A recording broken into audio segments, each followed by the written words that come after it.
toujours pas tes gammes, toujours pas tes gammes, toujours pas tes gammes. Nous proposons donc aux jeunes de participer à un stage régional en entreprise. Ça leur permet donc de découvrir l'entreprise et en même temps il y a une indemnité qui leur est versée pendant cette période. Donc les jeunes connaissent déjà ce dispositif qui existe depuis quelques années.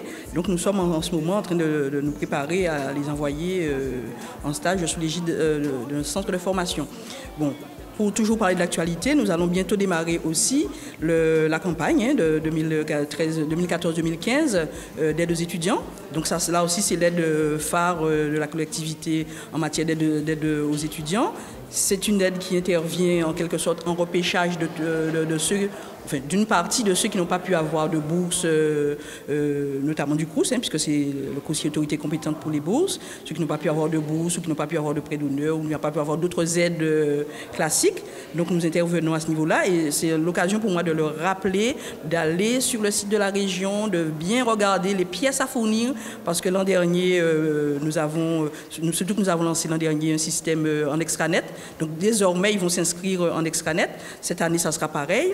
Donc c'est le moment d'aller voir les pièces à fournir pour ne pas être pris de court parce qu'après, ils auront un dossier incomplet. Donc notamment faire leur demande de bourse parce qu'il s'agit bien de personnes qui n'ont pas pu avoir les aides. Donc il faut que nous ayons les justificatifs qui nous permettent de constater qu'effectivement, ils n'ont pas pu avoir des aides classiques et à ce moment-là, on inscrit leur demande.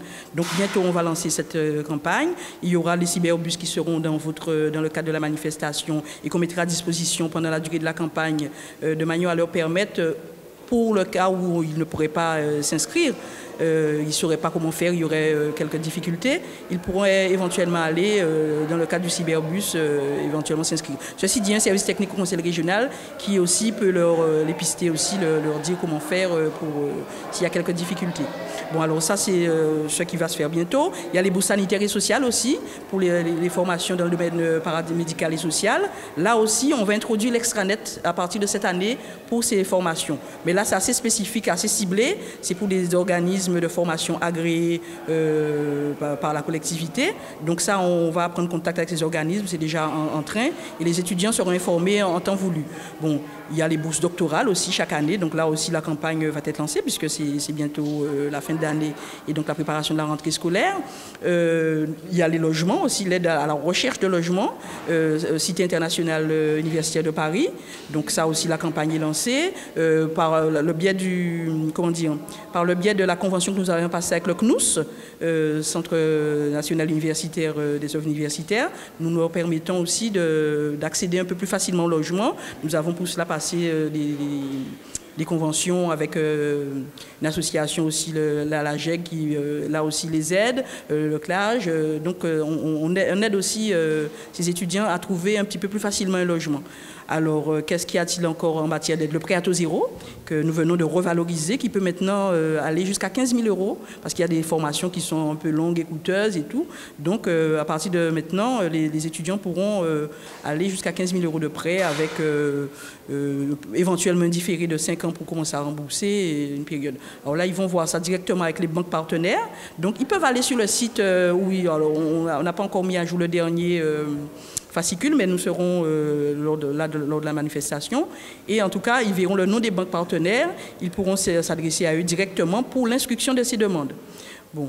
Donc, qu'y a-t-il à dire encore en matière d'aide peut-être en termes de santé, je crois qu'il y a un... En termes de santé, il y a la complémentaire santé, vous faites bien de me le rappeler, la complémentaire santé qui permet donc aux étudiants boursiers régionaux, boursiers du CROUS, de bénéficier jusqu'à concurrence de 80 € d'une complémentaire santé, dans le cadre du partenariat que nous avons avec la LMDE et la SMERAG. Il y a encore en tête là, mais enfin globalement c'est ça, la bourse extra-régionale pour les étudiants qui doivent de niveau, alors ça c'est pour les étudiants de niveau Bac+4 qui sont tenus dans le cadre de leur cursus de partir à l'étranger faire une formation.